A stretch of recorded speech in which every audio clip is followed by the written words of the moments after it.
এখন আমরা ম্যাথমেটিক্যাল প্রবলেমগুলো চলে আসছি। এটা হচ্ছে আমাদের টাইপ 3, যেখানে আমরা ফার্স্টে সবল অ্যাসিড বা ক্ষারের পিএইচ, পিওএইচ বা আমরা তাদের হাইড্রোজেন আয়নের ঘনমাত্রা বা হাইড্রোক্সিল আয়নের ঘনমাত্রা এগুলো নির্ণয় করা দেখব। তাহলে প্রথমে আসি যে এই যে সবল অ্যাসিড নিয়ে কাজ করছি আমরা দেখলাম যে এখানে 0.1 মোলার তিনটে অ্যাসিড নিয়ে কাজ করছি আমি। একটি হচ্ছে হাইড্রোক্লোরিক অ্যাসিড, সালফিউরিক অ্যাসিড, একটা হচ্ছে ফসফরিক অ্যাসিড। এখন কথা হচ্ছে যে তিনটে অ্যাসিডের ঘনমাত্রা সমান, কিন্তু ঘনমাত্রা সমান হওয়ার পরেও তাদের কিন্তু এখানে পিএইচ এর যে মানটা সেটা সমান হবে না। তার কারণ কি, এই পিএইচ এর মান নির্ভর করছে তাদের হাইড্রোজেন আয়নের ঘনমাত্রার উপর, এবং এই হাইড্রোজেন আয়নের ঘনমাত্রা আসলে ডিপেন্ড করে যে সে কতটা প্রোটন দিতে পারে, যেটা কিনা আমরা একটু আগে দেখে আসলাম। তাহলে যদি একটু খেয়াল করি যে আমাদের HCl যখন আয়নিত হবে তখন আমরা পাবো হাইড্রোজেন আর ক্লোরাইড আয়ন। তাহলে দেখা যাচ্ছে যে এখানে অ্যাসিড আর হাইড্রোজেন আয়নের যেই অনুপাত রেশিও সেটা হচ্ছে 1:1। অর্থাৎ এই ক্ষেত্রে আমরা বলতে পারি যে আমাদের অ্যাসিডের যে ঘনমাত্রা আমাদের হাইড্রোজেন আয়নের ঘনমাত্রাও কিন্তু সেম হবে। তাহলে আমরা এখানে যদি পিএইচ নির্ণয় করতে চাই আমরা লিখতে পারি -log E into concentration of hydrogen ion. আর এটা কি বলেছিলাম আমরা, যে যতটা প্রোটন দান করতে পারে। তাহলে যেহেতু এখন ও একটাই প্রোটন দান করতে পারে, তাই এখানে এর মান হচ্ছে 1। তাহলে এখানে আমরা লিখে ফেলতে পারি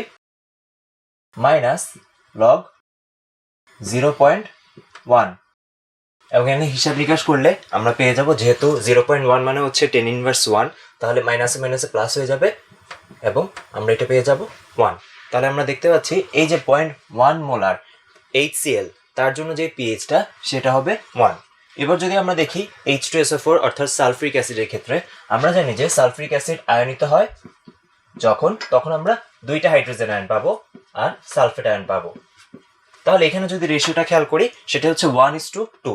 তার মানে আমি অ্যাসিড যতটুকু পাবো প্রোটন পাবো তার দ্বিগুণ। তাহলে ও যেহেতু এখানে দুটা প্রোটন দিচ্ছে, সেই ক্ষেত্রে এখানে কিন্তু এখন আমাদের আর তুল্য সংখ্যাটা বা যে প্রোটন দান করার সংখ্যাটা সেটা 1 হবে না, সেটা হয়ে যাবে 2। সো এই ক্ষেত্রে আমরা লিখতে পারি, আমরা এটা আলাদা লিখি যে pH equals to -log 2 into 0.1। তাহলে -log 0.2, আমরা যদি এটা ক্যালকুলেশন করি তাহলে আমরা পেয়ে যাব 0.699। অর্থাৎ আমরা দেখতে পারলাম যে এখানে কিন্তু ঘনমাত্রা সমান হওয়ার পরেও যেহেতু দুইটা ডিফারেন্ট অ্যাসিড এবং তারা এখানে ডিফারেন্ট প্রোটন দান করছে স্পেশালি, তাই তাদের পিএইচ এর মানটা কিন্তু সমান হয় নাই। আমরা যদি আরেকটু স্পেসিফিক্যালি দেখি, ওর পিএইচ হচ্ছে 1 আর ওর পিএইচ হচ্ছে 0.699। তাহলে আমরা বলতে পারি যে আমাদের H2SO4 এর তীব্রতা এক্ষেত্রে HCl এর তুলনায় বেশি, এবং সেটা কোন ক্ষেত্রে বেশি, অবশ্যই যে 0.1 মোলার এই যে সিচুয়েশন নিয়ে কথা বলছি সেই ক্ষেত্রে। এবার যদি আমরা সেই H3PO4 ফসফরিক অ্যাসিডের ক্ষেত্রে, ফসফরিক অ্যাসিড 3টা প্রোটন দান করে এবং সাথে থাকে ফসফেট আয়ন। তাহলে এখানে রেশিওটা হচ্ছে অ্যাসিড আর তার আয়নের, সেটা হচ্ছে 1:3। তার মানে ও যদি 3টা প্রোটন দান করে, এক্ষেত্রে আমরা পিএইচ হিসেবে লিখতে পারি -log 3 ইন্টু, যেটা হচ্ছে দানকৃত প্রোটন সংখ্যা, ইন্টু 0.1 অর্থাৎ তার ঘনমাত্রাটা। তাহলে -log 0.3, আমরা যদি এখানে ক্যালকুলেশন করি আমরা পেয়ে যাব 0.528। অর্থাৎ তার পিএইচ এর মানটা হচ্ছে আরো কম, আর পিএইচ এর মান আরো কম অর্থাৎ সে আরো তীব্র অ্যাসিড হিসেবে এখানে কাজ করবে। আচ্ছা, এবার একটু আমরা আসি যে এই যে H3PO4, H2SO4 এগুলো হচ্ছে আমাদের পরিচিত অ্যাসিড বা কমন অ্যাসিড।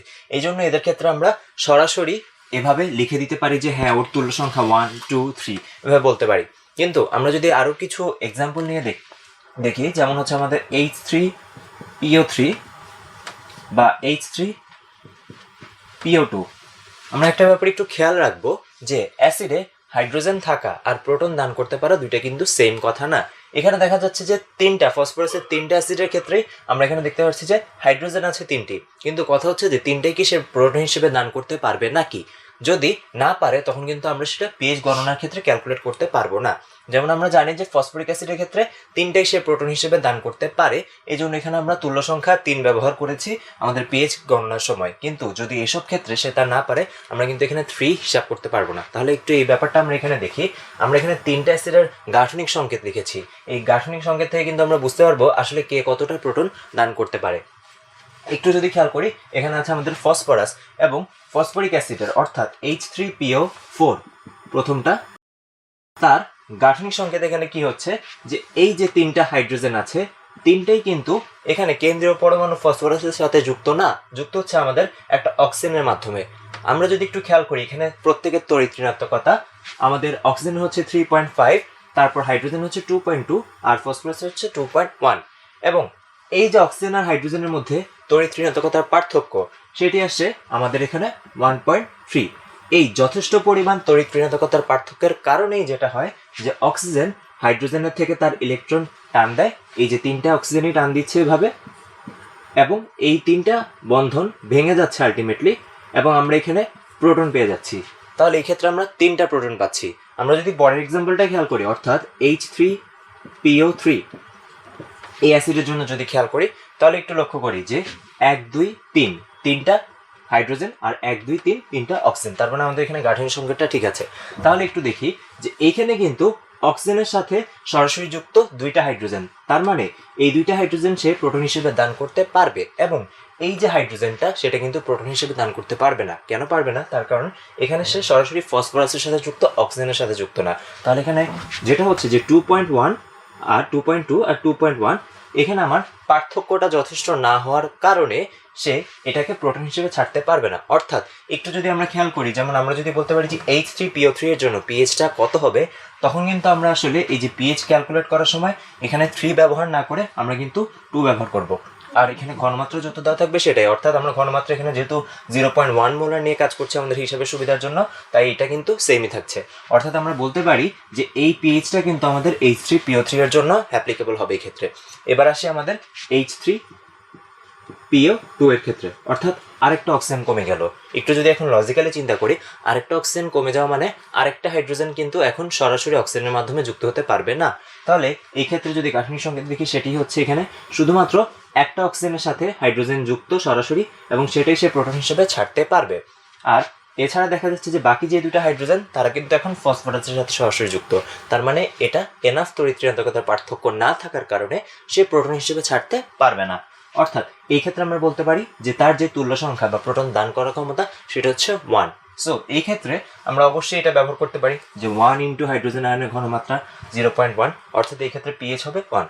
তাহলে আমরা দেখলাম যে অ্যাসিডের ক্ষেত্রে সে কতটা প্রোটন দান করতে পারে, ঠিক একইভাবে ক্ষারের ক্ষেত্রেও সে কতটা প্রোটন গ্রহণ করতে পারে বা হাইড্রোক্সিল দান করতে পারে সেটার উপরেই ডিপেন্ড করে। আমাদের এই ব্যাপারটা অবশ্যই খেয়াল রাখতে হবে যে আমাদের এই সংকেতে যতটা হাইড্রোজেন থাকবে আমরা যাতে সরাসরি সেই সংখ্যাটি এই পিএইচ ক্যালকুলেশনের সময় ব্যবহার না করি। এখন আমরা ভর্তি পরীক্ষায় বিভিন্ন সময় আসা কিছু এক্সাম্পল দেখব এই পিএইচ সংক্রান্ত। এই ম্যাথগুলো কিন্তু অ্যাডমিশন টেস্টে আসার জন্য খুবই ইম্পর্টেন্ট। প্রত্যেকবারই যে কোনো ভর্তি পরীক্ষায়, সেটা এমসিকিউ হোক বা রিটেন হোক, টুকটাক এসব পিএইচ সংক্রান্ত গণনা কিন্তু এসে থাকে। তাহলে আমরা আমাদের প্রথম ম্যাথটা দেখি, প্রথম এক্সাম্পলটা দেখি। এখানে বলা হচ্ছে যে M/7 বেরিয়াম হাইড্রোক্সাইডের পিএইচ কত। অর্থাৎ হাইড্রোক্সাইড, বেরিয়াম হাইড্রোক্সাইড এর একটা ক্ষারীয় দ্রবণ হবে আমরা জানি, এবং এর জন্য তার পিএইচটা বের করতে বলা হচ্ছে। এবং এখানে যে ঘনমাত্রাটা সেটা দেওয়া হচ্ছে M/7। অর্থাৎ আমরা যদি প্রথমে একটু দেখি, এই যে বেরিয়াম হাইড্রোক্সাইড যখন বিয়োজিত হবে তখন সে দ্রবণে দিবে হাইড্রোক্সিল আয়ন, এবং সেটা হবে বেরিয়াম আয়ন এবং দুটো হাইড্রোক্সিল আয়ন।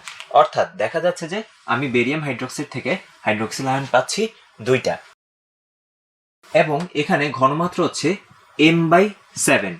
M/7 যে কথা আমরা একে লিখতে পারি হচ্ছে 1/7। অর্থাৎ আমরা দেখব যে বিভিন্ন সময় ঘনমাত্রা বিভিন্নভাবে দেওয়া থাকতে পারে।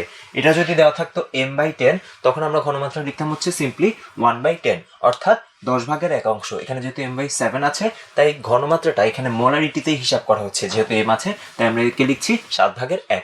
এবং এখানে দেখতে পাচ্ছি যে আমরা এর থেকে আমি দুইটা পাচ্ছি, অর্থাৎ রেশিও যেহেতু 1:2, তাই আমাদের হাইড্রোক্সিলের পরিমাণটা হবে 2 × 1/7, অর্থাৎ এর ঠিক দ্বিগুণ।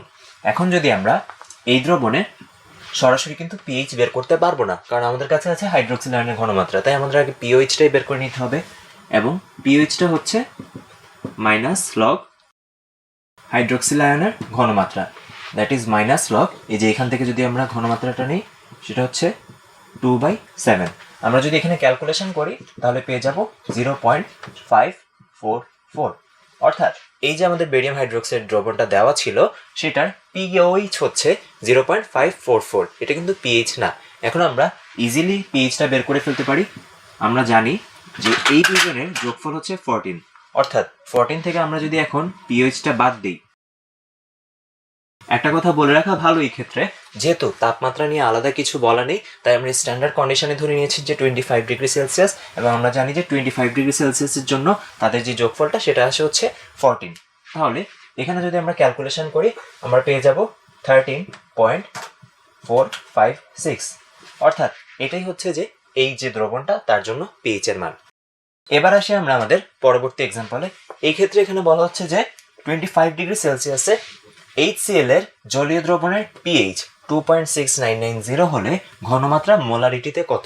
অর্থাৎ একটু খেয়াল করি যে সবসময় যে আমাদের পিএইচ চাওয়া হবে এরকম না, কিন্তু ব্যাপারটা আমাদের কিন্তু পিএইচ দিয়ে ঘনমাত্রাটা চাইতে পারে, সেটা হাইড্রোজেন আয়ন হতে পারে, হাইড্রোক্সিল আয়ন হতে পারে।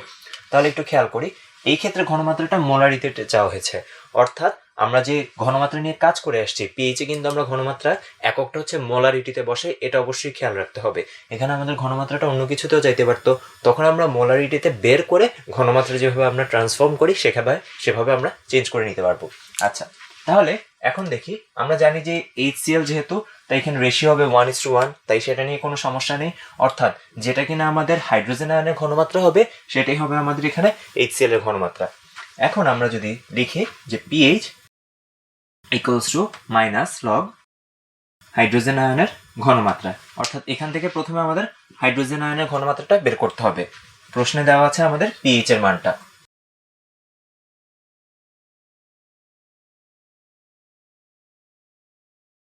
তাহলে একটু খেয়াল করি, আমরা এতক্ষণ লগ নিয়ে হাইড্রোজেন আয়নের ঘনমাত্রা মান বসিয়ে আমরা পিএইচ এর মানটা বের করে আসছিলাম।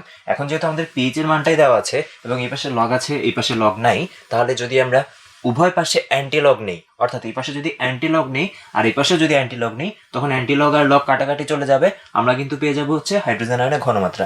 আর আমরা যদি ক্যালকুলেটরে অ্যান্টিলগের সাথে 2.6990, এতক্ষণ আমরা লগ দিয়ে কাজটা করছিলাম, এখন যদি আমরা শিফট লগ, অর্থাৎ ক্যালকুলেটরে যদি আমি শিফট লগ অ্যান্টিলগ নেই এবং এই ভ্যালুটা বসাই, তখন কিন্তু আমরা মানটা পেয়ে যাব। তাহলে এখান থেকে আমরা পাবো হাইড্রোজেন আয়নের ঘনমাত্রা 1.99 ইন্টু 10⁻³ এবং অবশ্যই আমরা পিএইচে যে এককটা ব্যবহার করি ঘনমাত্রা সেটা হচ্ছে মোল পার লিটার, অর্থাৎ মোলারিটি, মোল পার লিটার, বা এটাকে আমরা ক্যাপিটাল এমও লিখতে পারি। এখানে যেহেতু ভ্যালুটা 1.99, আমরা এটাকে লিখে দিতে পারি 2 ইন্টু 10⁻³ ক্যাপিটাল এম।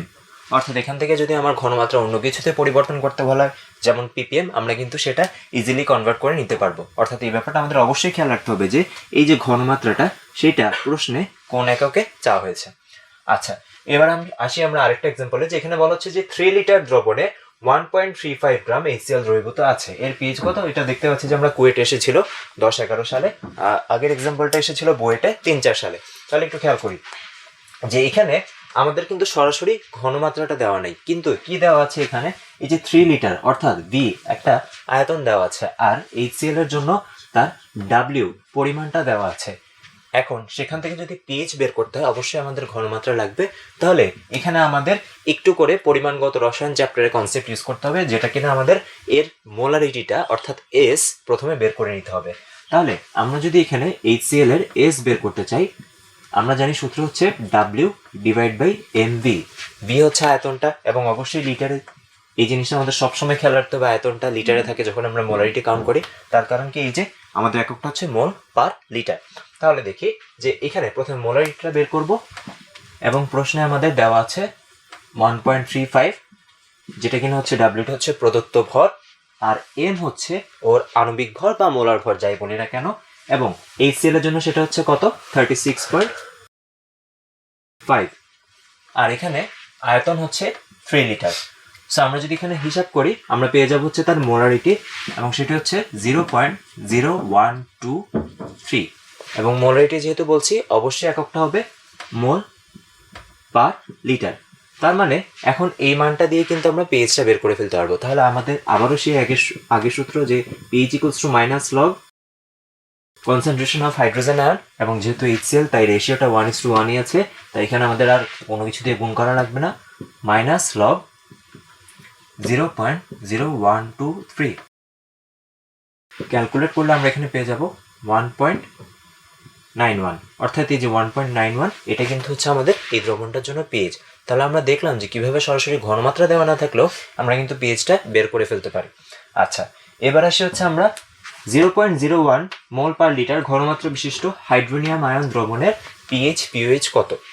খুবই সহজ একটা এক্সাম্পল বাকি এক্সাম্পলগুলোর তুলনায়, কিন্তু কথা হচ্ছে যে বিগত কয়েক বছর ধরে ঢাকা ইউনিভার্সিটিতে কিন্তু এই ধরনের এক্সাম্পল এসে থাকে, যেহেতু ক্যালকুলেটর ব্যবহার করা যায় না, কিন্তু এই পিএইচ থেকে এই ধরনের এক্সাম্পল যেগুলো ক্যালকুলেটর ছাড়া সহজেই করা যায় সেগুলো কিন্তু বারবার এসে থাকে। তাহলে দেখি এখানে বেসিক্যালি হাইড্রোনিয়াম আয়ন যে কথা আমরা জানি, যে হাইড্রোনিয়াম আয়ন যে কথা আমাদের হাইড্রোজেন আয়ন কিন্তু একই কথা। তো সহজ একটা এক্সাম্পল, এটা কিন্তু আমাদের এখানে আমি অপশনগুলো লিখিনি, তো সাধারণত যেহেতু এমসিকিউ থাকে তাই অপশন থাকবে। আমরা এটা সহজেই করে ফেলতে পারি মুখে মুখে, যে এখানে পিএইচটা হবে -log 0.01, হাইড্রোজেন আয়নের ঘনমাত্রা বসিয়ে দিলাম, এবং এটাকে আমরা লিখতে পারি -log 10⁻²। যেহেতু এটা 10 ভিত্তিক লগারিদম তাই এখানে কাটাকাটি চলে যায়, মাইনাসে মাইনাস হয়ে যাবে প্লাস, আর এখানে 2 বসে যাবে, অর্থাৎ এই যে দ্রবণটা সেটার পিএইচ হবে 2, আর পিএইচ এই যে 14 থেকে যদি আমরা পিএইচটা বাদ দিয়ে দিই 2, তাহলে পেয়ে যাবো হচ্ছে 12, অর্থাৎ দেখা যাচ্ছে দ্রবণটার পিএইচ 12 আর পিএইচ হচ্ছে 2, যেটা বললাম এগুলো কিন্তু এমসিকিউতে প্রায় সময় এসে থাকে। এখন আমরা টাইপ 4 দেখব, অর্থাৎ টাইপ 4 হচ্ছে দুর্বল অ্যাসিড ক্ষারের পিএইচ, তারপর হাইড্রোজেন আয়ন বা হাইড্রোক্সিল আয়নের ঘনমাত্রা নির্ণয়। আচ্ছা, তো আমাদের প্রথম প্রশ্নটা হচ্ছে যে ইথানোয়িক অ্যাসিড CH3COOH এর বিয়োজন ধ্রুবক দেওয়া আছে, এবং বলা হচ্ছে যে উক্ত অ্যাসিডের 0.1 মোল DM−3, আমরা জানি এটা হচ্ছে ডেসিমিটার, এবং ডেসিমিটার যে কথা লিটার কিন্তু একই কথা, অর্থাৎ এই ক্ষেত্রে আমাদের ডেসিমিটার কিউব যে কথা লিটার একই কথা, অর্থাৎ এখানে ঘনমাত্রাটা এইভাবে দেওয়া আর মোল পার লিটারে দেওয়া দুইটা কিন্তু একই কথা। এই ব্যাপারটা একটু খেয়াল রাখবো। বলা হচ্ছে যে এই যে দ্রবণটা, এই যে মৃদু অ্যাসিডের দ্রবণটা, এটার জন্য পিএইচ কত। তাহলে আমরা তো দেখলাম যে সবল অ্যাসিডের জন্য তুল্য সংখ্যাটা একটা ভূমিকা রাখে, আর মৃদু অ্যাসিডের জন্য তার বিয়োজন মাত্রা আলফা বা বিয়োজন ধ্রুবক কে এ সেটা একটা ভূমিকা রাখে। এখানে কিন্তু কে এটা প্রশ্নে দেওয়া আছে, অর্থাৎ ইথানোয়িক অ্যাসিডের জন্য আমরা লিখতে পারি CH3COOH। আমরা জানিও কিভাবে বিয়োজিত হয়, সম্পূর্ণরূপে বিয়োজিত হয় না দেখে আমরা এই চিহ্নটা ব্যবহার করি, তাহলে সেটা হচ্ছে CH3COO ইথানয়েড আয়ন আর H+। অর্থাৎ দেখা যায় যে আমাদের অ্যাসিডের যে ঘনমাত্রা আর তার থেকে আসা হাইড্রোজেন আয়নের যে ঘনমাত্রা সেটা কিন্তু সবল অ্যাসিডের মতো সমান না, কারণ এখানে অ্যাসিড সম্পূর্ণরূপে বিয়োজিত হয় না, অর্থাৎ অ্যাসিড থেকে বিয়োজিত হাইড্রোজেন আয়নের ঘনমাত্রার পরিমাণ তুলনামূলক অনেক কম থাকে, এবং সেটাই আমরা বিয়োজন ধ্রুবক থেকে পাই, বা আমাদের যে আলফাটা বিয়োজন মাত্রা সেটা থেকে পাই। এবং এখানে প্রশ্নে যেহেতু আমাদের কে দেওয়া আছে তাই কে এটা ব্যবহার করে আমাদের এই ম্যাথটা করতে হবে। তাহলে আসি, যেখানে পিএইচ হবে -log √KA × C, সেটা আমরা একটু আগে অসওয়াল্ডের লঘুকরণ সূত্র দেখেছিলাম, সেখান থেকে দেখে এসেছি যেটা কিভাবে পাওয়া যায়। তাহলে -log √K দেওয়া আছে প্রশ্নে 1.7 × 10⁻5, আর আমাদের এখানে যে ঘনমাত্রা সেটা দেওয়া আছে 0.1, অর্থাৎ আমরা এটাই বলতে চাচ্ছি এই 0.1 অ্যাসিডের ঘনমাত্রা হলেও সেটা কিন্তু আমাদের হাইড্রোজেন আয়নের ঘনমাত্রা হবে না, এবং সেটা আমরা এইভাবে অসওয়াল্ডের লঘুকরণ সূত্র থেকে ক্যালকুলেট করে নিলাম যে সেটা কত হওয়া উচিত।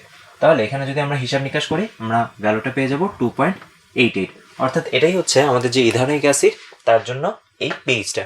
আমরা খুব সহজ একটা এক্সাম্পল দেখলাম, এটা কিন্তু বইয়ের ভর্তি পরীক্ষায় এসেছিল 6-7 সালে।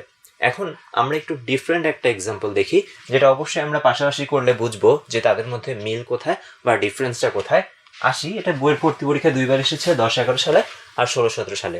এখানে প্রশ্নটা একটু বড়, প্রশ্নের ভাষা দেখে অনেক সময় আমাদের প্রশ্নটা কঠিন মনে হতে পারে, কিন্তু আমরা যদি একটু কিসের মান দেওয়া আছে বা কি চাওয়া হচ্ছে সেটা যদি একটু ক্র্যাক করতে পারি তাহলে কিন্তু জিনিসটা অনেক সহজ হয়ে যাবে। তাহলে আমরা একটু দেখি এক্সাম্পলটা কি বলা হচ্ছে, যে একটি সার কারখানা হতে অ্যামোনিয়া গ্যাস, তাহলে আমরা একটু প্রথমে খেয়াল করি যে যেখানে আমাদের কোনো রাসায়নিক পদার্থের নাম আসবে বা তাদের কোনো পরিমাণ অনুপাত কিছু একটা দেওয়া থাকবে, সংখ্যাগত মান দেওয়া থাকবে, সেগুলোকেই আমরা ফোকাস করব।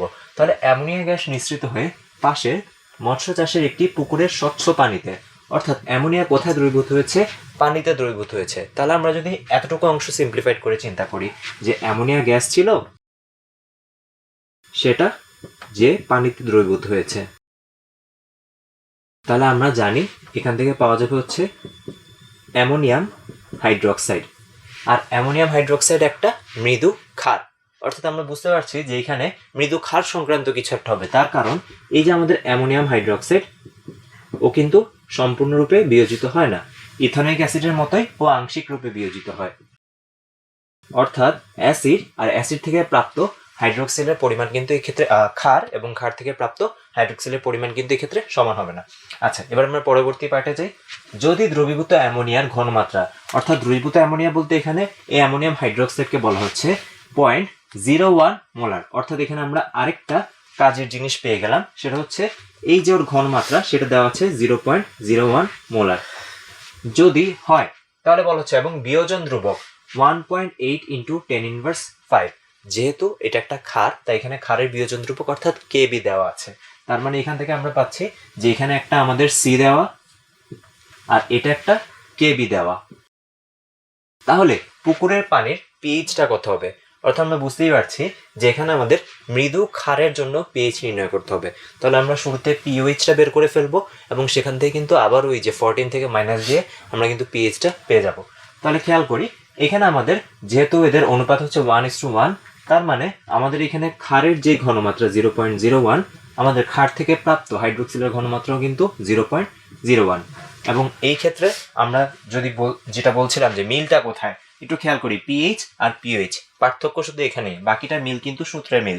এখানে আমাদের কে দেওয়া ছিল আর ওটা যেহেতু ক্ষার তাই কেবি দেওয়া আর ঘনমাত্রাও কিন্তু দেওয়া আছে। তাহলে আমরা বের করি যে পিওএইচ কত হবে, মানে পুকুরের পানিতে দ্রবীভূত হয়ে যাওয়ার পর এখন আমরা ওই যে পুকুরের পানিটার পিওএইচ সেটা আগে বের করে নিচ্ছি এবং সেটা হবে মাইনাস লগ হাইড্রোক্সিল আয়নের ঘনমাত্রা, এবং এই হাইড্রোক্সিল আয়নের ঘনমাত্রাটা হবে √KB ইন্টু সি। এবং প্রশ্নে দেওয়া আছে মাইনাস লগ কেবি এর মান দেওয়া আছে 1.8 ইন্টু 10⁻⁵, আর আমাদের এখানে ঘনমাত্রা দেওয়া আছে 0.01। আচ্ছা, আমরা যদি এখানে ক্যালকুলেট করলে আমরা কিন্তু পেয়ে যাব হচ্ছে প্রথমে পিওএইচটা, এবং পিওএইচটা এই ক্ষেত্রে আসবে 3.3724। তাহলে এটা হচ্ছে এই পুকুরের পানির পিওএইচ। এবার আমরা পিএইচ ক্যালকুলেশন করতে পারি ইজিলি। আমি যদি 14 থেকে এই পিওএইচটা 3.3724 বাদ দিয়ে দিই, তাহলে আমি পেয়ে যাব 10.6276। অর্থাৎ এটাই কিন্তু হচ্ছে এই যে আমাদের পুকুরের পানি, এই পুকুরের পানির জন্য পিএইচ। তাহলে পার্থক্যটা কি, আগেরটা ছিল অ্যাসিড, তাই অ্যাসিডের জন্য সরাসরি আমরা পিএইচ বের করেছিলাম, আর এটা যেহেতু একটা ক্ষারীয় দ্রবণ তৈরি হচ্ছে এই জন্য এখানে পিএইচ বের করে সেখানে আমরা 14 থেকে বাদ দিয়ে পিএইচ বের করলাম। এখন কথা হচ্ছে প্রশ্নে কিন্তু আরেকটা ছোট্ট পার্ট রয়ে গেছে, সেটা হচ্ছে যে তা কি মৎস্য চাষের জন্য উপযুক্ত হবে কিনা, অর্থাৎ মাছ চাষের জন্য এই যে পিএইচ এর যে কন্ডিশনটা সেটা কি উপযুক্ত হবে নাকি, অর্থাৎ পুকুরের পানির পিএইচ যদি এরকম হয় সেই ক্ষেত্রে কি মাছ সার্ভাইভ করতে পারবে নাকি সেটা বলা হচ্ছে এখানে। কারণ কি পিএইচ যদি একটা লিমিটের মধ্যে না থাকে যেটা কিনা মাছের জন্য সুইটেবল উপযুক্ত, তখন কি হবে পিএইচ যদি সেটা থেকে কমে যায়, সেই রেঞ্জে থেকে কমে যায় বা বেড়ে যায়, তখন কিন্তু মাছ সেখানে সার্ভাইভ করতে পারবে না। অর্থাৎ আমি যে মাছ চাষের কথা বলছি সেটা কিন্তু করতে পারবো না। এখানে হচ্ছে এই কোয়েশ্চেনের মেইন ব্যাপারটা। তাহলে একটু যদি বলি যে এই পুকুরে মাছ চাষের জন্য অপটিমাম সিচুয়েশন যেটা হচ্ছে পিএইচ, সেটা হচ্ছে 6.5 থেকে 9 এর মধ্যে। ঠিক আছে, এটা হচ্ছে 6.5 থেকে 9 এর মধ্যে ক্ষারীয় একটা কন্ডিশন, তবে অবশ্যই এখানে তীব্র ক্ষারীয় কন্ডিশন না। যেমন আমরা এখানে দেখতে পাচ্ছি যে এই লিমিটটা কিন্তু এখানে ক্রস হয়ে গেছে 10.62, অর্থাৎ আমার 9 এর থেকে বেশি হয়ে যাচ্ছে।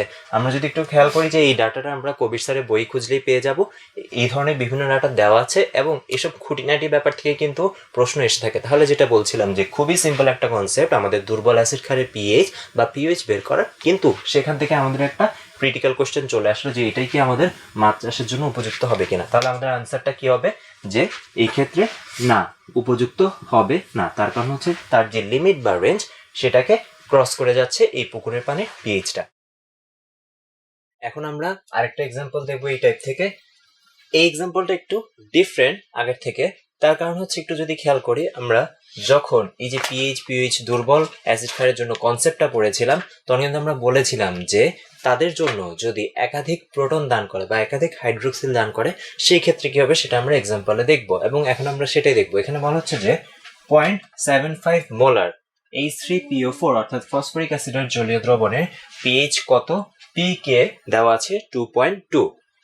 এখানে একটা ব্যাপার উল্লেখযোগ্য যে এই যে H3PO4 ফসফরিক অ্যাসিড সে কিন্তু বেসিক্যালি একটা দুর্বল অ্যাসিড। তাই দুর্বল অ্যাসিড বা মৃদু অ্যাসিডের জন্য যেভাবে আমরা ক্যালকুলেশন করি সেভাবে এখানে করা উচিত, কিন্তু দেখা যাচ্ছে যে প্রায় সময় অ্যাডমিশন টেস্টে এই যে আমাদের H3PO4 এর শুধুমাত্র একটা ঘনমাত্রা দেওয়া থাকে এবং ওই ঘনমাত্রা থেকেই কিন্তু আমাদের তার পিএইচটা বের করতে হয়, এবং সেই ক্ষেত্রে আমরা সবল অ্যাসিডের জন্য পিএইচ বের করা যে সূত্র সেটা দিয়ে করে থাকি, কারণ তখন সেখানে আমাদের পিকে এর ভ্যালু বা আমাদের যে আলফা বিয়োজন মাত্রা বা বিয়োজন ধ্রুবক কোনোটার ভ্যালু না দেওয়া থাকার কারণে আমরা এই কাজটা করি। কিন্তু বাস্তবিক পক্ষে আমাদের এই যে H3PO4 যেহেতু একটা মৃদু অ্যাসিড বা দুর্বল অ্যাসিড, তাই ওর জন্য আমাদের এই যে দুর্বল অ্যাসিডের জন্য যে সূত্রটা পিএইচ এর সেটা ব্যবহার করা উচিত, এবং সেটা আমরা বলেছিলাম কি, সেটা হচ্ছে pH equals to minus log. এখানে আমাদের তিনটা জিনিস ছিল, কিন্তু একটা হচ্ছে আমাদের ই অর্থাৎ কতটা প্রোটন সে দান করতে পারে সেটা, একটা ছিল আলফা বিয়োজন ধ্রুবক বিয়োজন মাত্রা যেটা সেটা, আর আরেকটা হচ্ছে সি ঘনমাত্রাটা। অর্থাৎ আমরা অবশ্যই মৃদু অ্যাসিডের জন্য বা মৃদু ক্ষারের জন্য এই জিনিসটা ব্যবহার করব যখন সে পলিপ্রোটিক হবে। অর্থাৎ পলিপ্রোটিক বলতে এখানে সে তিনটা প্রোটন দান করতে পারে, যেহেতু আমাদের ইথানোইক অ্যাসিড বা ফর্মিক অ্যাসিড সচরাচর পরিচিত অ্যাসিড ক্ষারগুলো সাধারণত একটি দান করে থাকে, এই জন্য এক্ষেত্রে আমাদের তুল্য সংখ্যাটা হয় 1, তাই আমরা সরাসরি আলফা সি ব্যবহার করি বা আলফা সির জায়গায় √k/c ব্যবহার করি। কিন্তু এই ক্ষেত্রে অবশ্যই এটা উল্লেখযোগ্য, কারণ এর যে তুল্য সংখ্যা বা প্রোটন দান করে সেটা হচ্ছে 3। তাহলে আমরা যদি একটু খেয়াল করি, H3PO4 যখন বিয়োজিত হয় তখন সে আসলে আংশিকভাবে বিয়োজিত হয় এবং পাওয়া যায় হচ্ছে 3টা H+ আর হচ্ছে যে PO4। আচ্ছা, তাহলে এখানে শুরুতে t ইকুয়ালস টু যখন 0 তখন শুধুমাত্র আমাদের ফসফরিক অ্যাসিড ছিল আর সে তখন আয়নিত হয়নি, তাই বাকিরা ছিল না।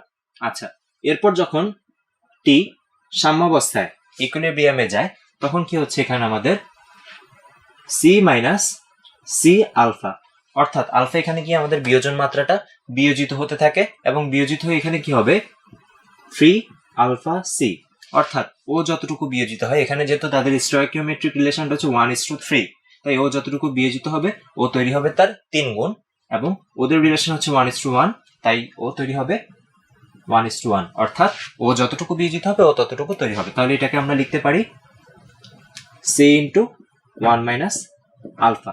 তাহলে এটা হচ্ছে এদের সাম্যাবস্থায় প্রত্যেকের পরিমাণটা। এখন যদি আমরা খেয়াল করি যে আমি যদি এখানে কে বের করতে চাই, এই অবস্থার জন্য সাম্যাবস্থা কে এর মান বের করতে চাই, যেহেতু একটা অ্যাসিড, তো অ্যাসিডের জন্য এটাকে আমি কে লিখতেই পারি। আমরা কেন এখানে কে এটা নিয়ে আসলাম, তার কারণ হচ্ছে প্রশ্নে আমাদের কিন্তু এই যে পি কে এটা দেওয়া আছে, এই ভ্যালুটা আমরা কাজে লাগাতে চাই সেজন্য।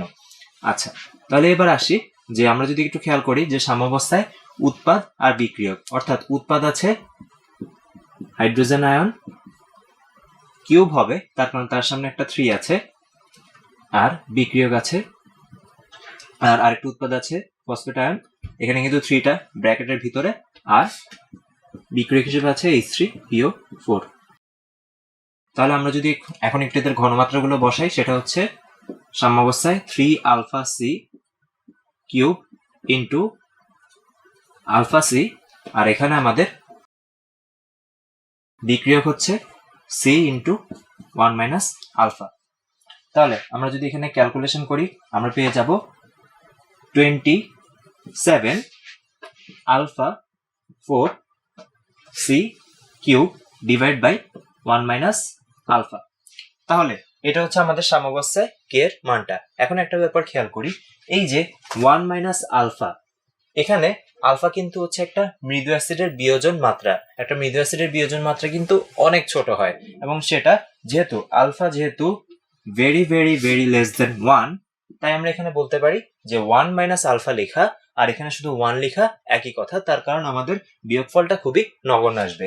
এবং সেখান থেকে আমরা বলতে পারি যে তাহলে আমাদের কে সমান লিখতে পারি 27 আলফা 4 সি কিউব। একটু খেয়াল করি, আমরা বের করতে যাচ্ছিলাম হচ্ছে এখানে পিএইচটা, এবং আমাদের এখানে প্রশ্নে সি দেওয়া আছে আমরা জানি ই হচ্ছে এখানে 3 যেহেতু 3টা প্রোটন দান করতে পারে। তাহলে আমাদের টার্গেট হচ্ছে আলফা বের করা, এবং এই আলফাটাই আমরা বের করতে যাচ্ছি প্রশ্নে যে কে এর মান দেওয়া আছে সেখান থেকে। তাহলে এরপর আমরা লিখতে পারি 27 আলফা 4c³ সমান যদি কে হয়, তাহলে alpha equals to K divide by 27c³ √4। আচ্ছা, এখন যদি একটু খেয়াল করি, এখানে আমাদের কে এর মান লাগবে, কিন্তু প্রশ্নে দেওয়া আছে আসলে পি কে এর মানটা। তাহলে আমরা সেটা কিভাবে বের করতে পারি? আমরা জানি যে মাইনাস লগ কে, এখান থেকে কিন্তু আমরা পি কে টা পেয়েছি। তাহলে একটু খেয়াল করি, এই যে পি কে এর ভ্যালু 2.2, এটা তখনই হবে যদি আমাদের এই যে মাইনাস লগ কে এর ভ্যালুটা হয় 10⁻⁻2.2। আরেকবার একটু খেয়াল করি, যেহেতু এটা 10 ভিত্তিক লগারিদম হওয়ার কারণে এখানে কি হচ্ছে 10 কাটাকাটি চলে যাচ্ছে, আর এখানে মাইনাসে মাইনাসে প্লাস 2.2 থাকছে। তাহলে আমরা বলতে পারি যে এখানে কে এর ভ্যালুটা আসলে 10.2.2। তাহলে এখানে আমরা আসি যে 4√4 10⁻⁻2.2 27, আর এখানে আমাদের যে ঘনমাত্রা সি সেটা দেওয়া আছে 0.75। সো আমরা যদি এখানে ক্যালকুলেশন করি, আমরা পেয়ে যাব হচ্ছে বিয়োজন মাত্রাটা। ক্যালকুলেশন করলে আমাদের বিয়োজন মাত্রা আলফা এখানে আসবে 0.1534।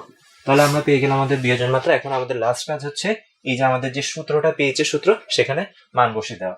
তাহলে পিএইচ হবে মাইনাস লগ, এখানে আমাদের তুল্য সংখ্যা বা প্রোটন দান করতে পারে 3টা, তাই 3 ইন্টু আলফা পেয়ে গেলাম আমরা 0.1534, আর আমাদের এখানে যে তার ঘনমাত্রাটা সেটা হচ্ছে 0.75। তাহলে আমরা দেখতে পারি যে কিভাবে আমরা এই সূত্রের মাধ্যমে এই পিএইচটা বের করে ফেলতে পারি, সেটা হচ্ছে মৃদু অ্যাসিডের জন্য। আমরা যদি এখানে ক্যালকুলেশন করি তাহলে আমাদের মানটা আসবে 0.462। তাহলে এটাই হচ্ছে এই মৃদু অ্যাসিডের জন্য পিএইচ এর মানটা। আমরা অবশ্যই খেয়াল রাখবো যে আমাদের প্রশ্নে কি বিয়োজন মাত্রা বা বিয়োজন ধ্রুবকের মানটা দেওয়া আছে কিনা। যদি দেওয়া থাকে তাহলে অবশ্যই ফসফরিক অ্যাসিডকে আমরা একটি মৃদু অ্যাসিড বা দুর্বল অ্যাসিড হিসেবে নিয়ে এই ম্যাথটি করব।